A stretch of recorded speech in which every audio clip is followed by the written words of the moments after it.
দাদা লাগাই দাও আলট্রাসোনিক এটা কই থেকে নিছেন দাদা? অনলাইনে। অনলাইনে নিছেন? আমার স্যারের সাথে মেসেজে কথা বলছি, স্যার বলছে হ্যাঁ ঠিক আছে সব মানে স্যার মানে আমি, হ্যাঁ আমার সাথে কথা হয়েছে। আমার সাথে বলছে। মানে তার টাইপিং এ যারা ভিডিও দেখছেন দেখেন কি সুন্দর ওষুধ দেখেন। এর জন্য 30 পায় না। আসলে অনলাইন থেকে অনেকে এই ওষুধগুলা কিনতেছেন এখন, কারণ মানুষের অনেক বাংলাদেশের পুরুষদের কিন্তু যৌন দুর্বলতা খুব বেশি, এটা কেন টাইমিং খুব কম, রাইট হ্যাঁ, হতাশা অনেক কিছু মিলে কিন্তু এই সমস্যাটা তৈরি হয়েছে। তো যারা অনেকে অনলাইন থেকে এই স্যাফরন, আরেকটা কি ন্যাচারাল নাকি ন্যাচারাল পাউডার, এটাও পাউডার নাকি, হ্যাঁ এটাও ট্যাবলেট, এই ওষুধগুলা কিনে থাকেন অনলাইন থেকে। আসলে কিনেন কেন? ওই যে যৌন দুর্বলতা, এই প্রিমেচুরি ইজাকুলেশন, ইরেকটাইল ডিসফাংশন, এই সকল রোগ থেকে বাঁচার জন্য।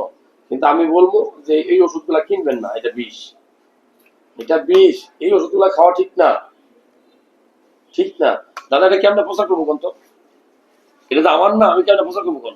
এটি তো সময় ফ্যাক্টটা তো এখানে। আমি কেমন প্রচার করবো কোন? আমার বুদ্ধি দেন, আমি এই কাম করবো, আমি যেটা করবো এটাই, ছবি নিও।